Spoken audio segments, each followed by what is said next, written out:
Hi everyone, welcome back to my channel. I am Josie, also known as Weird History Gal, and I am not here today with you for Weird History. This is going to be more of a life update video and actually mostly a video to talk about the book that I am publishing.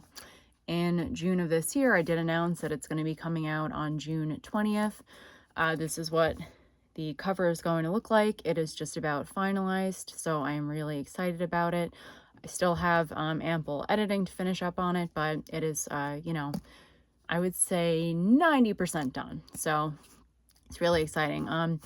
I do self-publish my books, so this is going to be coming out on Amazon, and I am going to look into some alternative uh, places to publish as well, to give people some options. But yeah, Amazon keeps this little not for resale ribbon on the proof copies, or this is basically a copy that I get to check everything up until the book is actually published. So this is what it looks like. I will put a picture of it on the screen.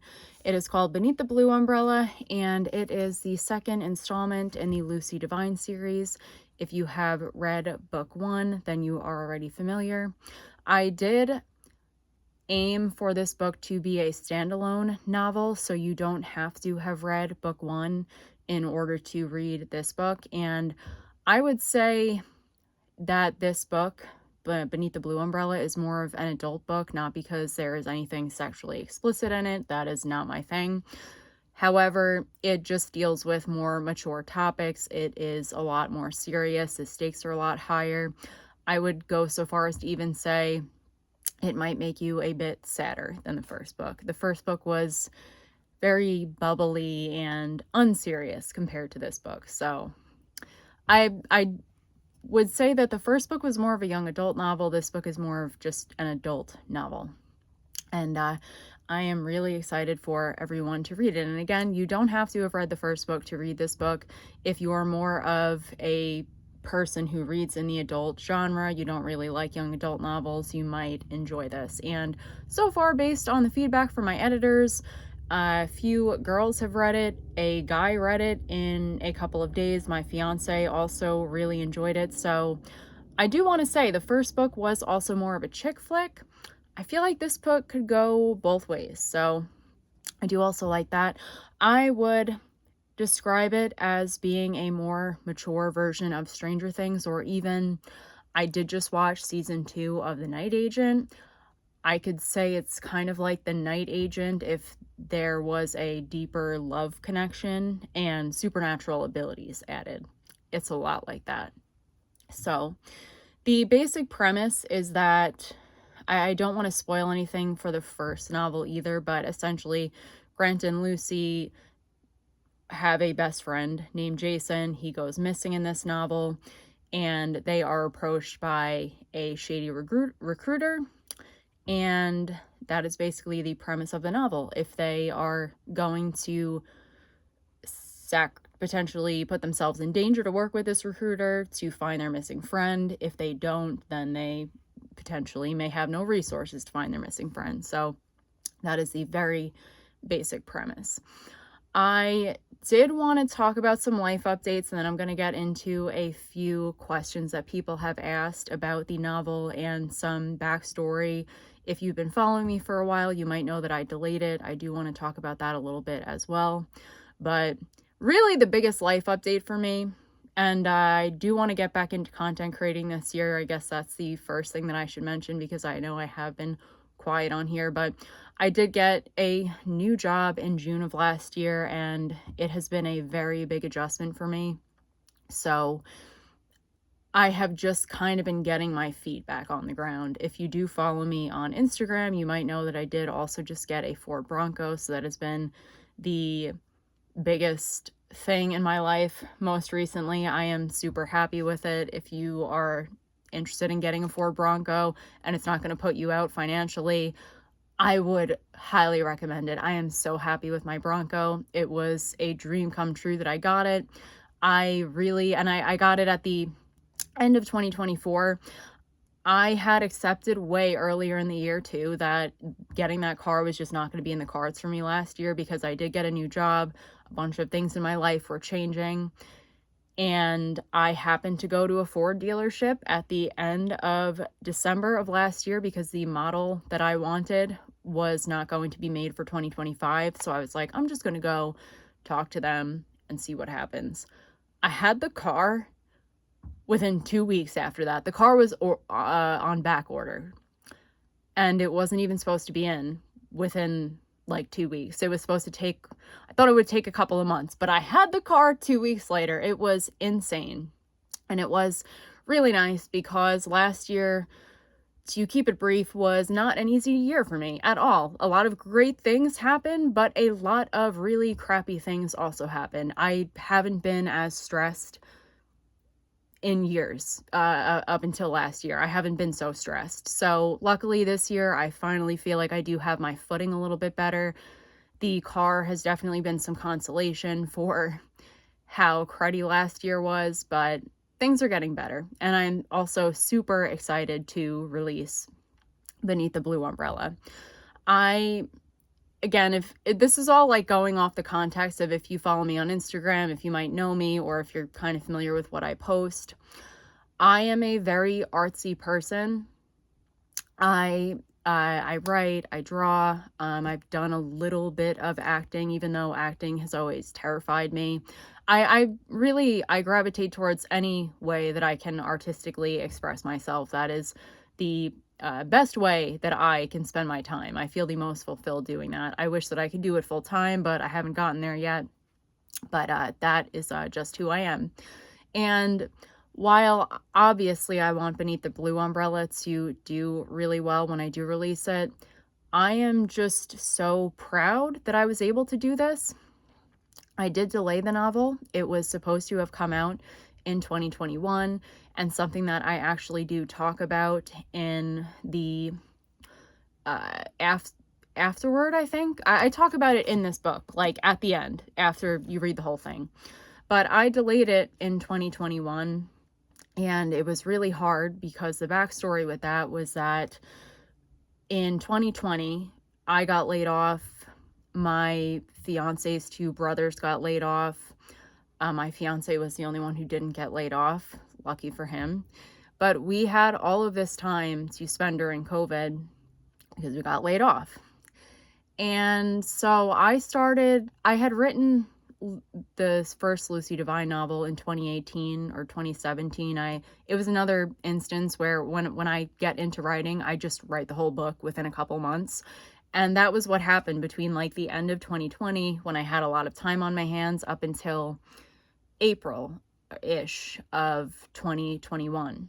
And I just banged the whole thing out, and I thought it was ready to go, and thank God I delayed it because it needed a lot of work. But what happened was that, I have talked about this a little bit on here before, but my fiance's brother, Steven, his middle brother, he passed away in a car accident in May of 2021. And he was also an artist in his own way. He wanted to be a musician. He was a musician. He worked at it really hard. He was trying to get things going for himself.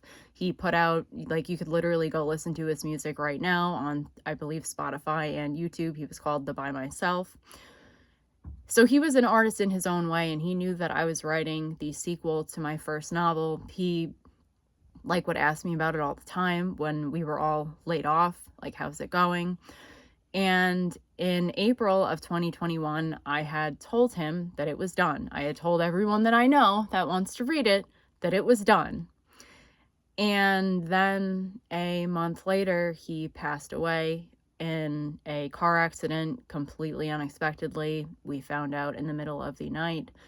And after that happened, I felt like I owed it to him to put this novel out.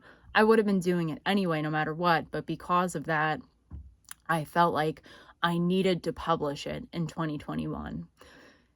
And then I got some feedback that was a little bit hard to swallow back then in 2021, but it served its purpose because it made me delay the novel. So I when essentially the feedback that I got was that the middle of the novel just needed a lot of work. It didn't really go anywhere. And I'm being honest about that with you guys because I am super confident that that is not the case anymore. I worked on this novel to the nth degree. Like, I have put so much work into this novel. But back then in 2021, I finally did swallow that. I kind of knew it in the back of my mind because I was a very inexperienced writer. I wasn't really doing the work at the time to become a better writer either. And if you are a writer, you probably know that writing the middle of a novel is the hardest, absolutely hardest part, in my opinion, because you can know where it's going, you can know how it begins, but you need to keep the reader engaged that whole time throughout the middle. And you also need to make things make sense. You need to make it a little clever. It's hard. So I went back to the drawing board around the end of 2021. I had wanted to publish it. I think I literally announced a release date, but then I canceled it. And thank God I did, because I spent the next, I would say, 2 years, 2022 and 2023, reading books in every type of genre. I literally started reading Shakespeare, and if you do that in your free time just for fun, good for you. But for me, it was a hard experience. I did enjoy, like, I enjoyed some of the plays that I read. I just read all, the most popular ones like Hamlet, Romeo and Juliet, and Macbeth, I think. I did enjoy them, but it was also hard to read. But I read that. I started reading a lot of like spy novels, thriller novels, and I really broadened my horizons. And that not only helped me become a better writer just in general, just with the words that I was putting down on the page, but it helped me be able to weave the plot together much more intricately, I think I could say. And another thing that I do have to mention is that I had taken this to heart when I read it in a Stephen King's autobiography. I believe it was called On Writing, that I read when I was like 13. He said that he does the pantsing method when he writes. And that means that he just writes and lets the plot go wherever it goes, and he doesn't do any outlining. I highly doubt he has gotten in where he is in his writing career, never outlining a novel. But back then I took it to heart because I had written my first novel off the cuff, basically. I barely did any plotting. And I thought that I could just run with that and it would suffice for everything I wrote in the future. And I finally got to that point of, no, if I want this to be a good novel, if I want it to keep readers engaged, I have to plot to a degree. If something ends up not making sense, if something like feels too contrived or like there's not enough leeway with the plot, then I can always change it, but I need to plot. So I used a plotting, like a structure as well, especially for the middle of the novel, but really for the whole thing when I did go back and rewrite it between 2022 and 2024-ish. So what it is today is, in my humble opinion, and obviously my opinion is going to be biased, but I don't really care, it is the most accomplished that I feel like I will ever be. Like, it is my, I believe the word is called magnum opus. It is the greatest piece of art I think I will ever create in my life. If I do create a novel in the future that is better than this one, awesome. But I am completely satisfied with this being the piece of art that I put the most work into, that I am just super proud of. I can't even tell you how excited I am for everyone to read it who has been waiting for it. And I welcome new readers as well. Again, if you aren't a young adult reader, like you don't really like young adult novels, you might enjoy this book. If you like supernatural things, if you like a love story, if you like stories of friendship or science fiction, you might like this. If you like Stranger Things, you might like this. I also do have to give a shout out to my fiance's youngest brother, Maddie. He helped me design the cover. I did a fair amount of the cover design as well, but it was just the two of us, so this was also me and just him. I really didn't need to contract anyone to help with the design at all of this, so that's pretty cool. I did obviously use some editors, but other than that, the book is completely me and Maddie as well, with the cover itself. So I wanted to also talk about a few questions people had asked. I don't have them in front of me, but I remember the gist of the questions, so I will talk about them now. And I know the first one had to do with how long the characters lived in my head before I did put them down on paper. And I have to say, I've gotten this question quite a few times of, are your characters based on real people? And I can honestly say no, there is not a single character that is based on one person in my life. I can say that they are combinations of people that I've known throughout. I did start writing this book, like I wrote the first version of it when I was 13, so it's going back all the way to then. So it's been a combination of people that I've known for a long time. And I would say also that the characters have definitely evolved as I've evolved and grown older. 100,000,000%. And you will also see, I definitely feel this way more so about the second novel. The characters go through really powerful transformations, and you see really meaningful change in them in a good way. So if you appreciate something like that, like stories of transformation, it's another reason you might like this novel. But yeah, anyway, the characters are not based on any person in particular. I really even hesitate to give actors, because I do also get this question a lot. What actor would you want to play your character? I don't really want to give people mental images. I'd rather let you imagine what the characters look like yourself. At the same time, I do want to start designing a graphic novel, or maybe like a mini series to go along with the Lucy Divine series. So obviously that would cancel out this desire of mine, because you would have no choice but to look at what the characters look like according to my brain. But no, they maybe lived in my head for not too long before I started writing the novel. I think the novel kind of came first, like the concept of the novel. I remember when I was 13, I wanted to write a book about a lost civilization, and the characters kind of came after that initial desire. Other than that, weirdly enough, I would say The Sims also influenced the way that I started to picture the characters, because I made Sims of them before I started writing Finding an Evra, or what it was originally called, An Ever Awaiting. But yeah, the characters existed all the way back then when I was like 13, and they've grown a lot with me. But other than that, I can definitely point out some people in my life that the personalities are like Jason, I would say, is a lot like my fiance Ryan. Grant is a little bit more like Ryan's brother Steve was, but again, not to a T. There is no character in any of my books that is anybody to a T. Another interesting thing that I have realized in retrospect is that I also do feel like a lot of the characters are different aspects of me, at least the main characters. Like Lucy, because if you know me in person, I am not the most talkative person. I'm actually pretty reserved. I can be kind of timid as well.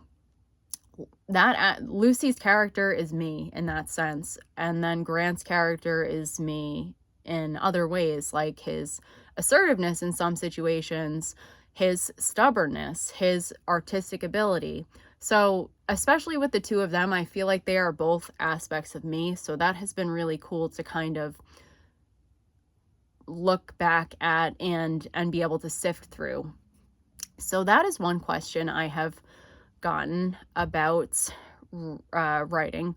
On the other hand, another question that I did get had to do with I'm trying to remember what advice I would give other writers, and I would not and in any way consider myself an expert. I don't make a living doing this. It would be amazing if I could, and I'm obviously praying for the best case scenario when I do publish beneath the blue umbrella. But with writing, you really just have to keep going. I feel like it's the most cliche advice, but if you want to complete a novel, I would recommend plotting. So whether that be researching the hero's journey, I do recommend that. That was a part of me growing as a writer throughout the process of writing this novel. Either do that, or you can look up novel outlines, and what's really nice about them is that they give you just an idea or a plot point saying what type of event should happen in this chapter. So you can apply it in really any way you'd like, as long as ultimately what's accomplished in the chapter aligns with that. So that can be really helpful. I would definitely say to outline. I don't think it's good advice as a writer to tell people to pants would right at the seat of their pants. I would plot, and I would also constantly be reading fiction, and you definitely want to read fiction that is a tiny bit above your like reading level, because it helps you improve, it expands your vocabulary, it helps you get that flow going that you do also really need to be able to sit down and write a whole novel. So that would be my best advice. Other than that, I'm trying to think of the other questions that I've gotten. It was only a few. I know one of them had to do with the theme and what I would like people to take away from this novel. And what I wanted to accomplish, well, first of all, as I did mention a little bit earlier in this video, I wanted to, first of all, write a story about a lost civilization. Have the characters in the present day realize their connection to this lost civilization in the past and kind of discover it in real time throughout the novel. That was my first goal. But on the other hand, I did want, especially with Lucy in this novel, I really wanted to have a strong female lead, and in the first novel, I feel like she was kind of lacking that. I don't think she was an ineffective character, but I thought that a lot more could be done. She could be made a lot stronger, and well, I don't want to spoil anything, but you really see her go through a powerful transformation and kind of put her foot down. So there's, a little bit of like women's empowerment in this novel. I also did want to, this goes for anything that I will ever write ever, but especially with the Lucy Divine series, one of my, I would say a more unconscious goal was that I didn't want to write perfect characters. One of my favorite novels growing up, and I am kind of embarrassed to admit this now, but I was 13, was Twilight, and people have told me that they could see the influence of Twilight with my first novel. I don't think you could notice that now at all, but I've done a lot of growing since then. But with Twilight, it was like, I don't know, the characters were very one-dimensional for me, and the characters that were supposed to be seen as like good, even though they in retrospect had a lot of negative qualities, they're kind of, I feel like in that novel, for example, the bad things about them are never really acknowledged. It's hard to describe exactly what I mean, but with this novel, with the whole series in general, I really didn't want to write perfect characters at all. I wanted to write characters that would piss you off sometimes and annoy you. And I feel like overall, they are a lot more memorable than characters that just kind of like float along and are either amazing at everything or just horrible, like one-dimensional villains. I kind of wanted to make them very multifaceted.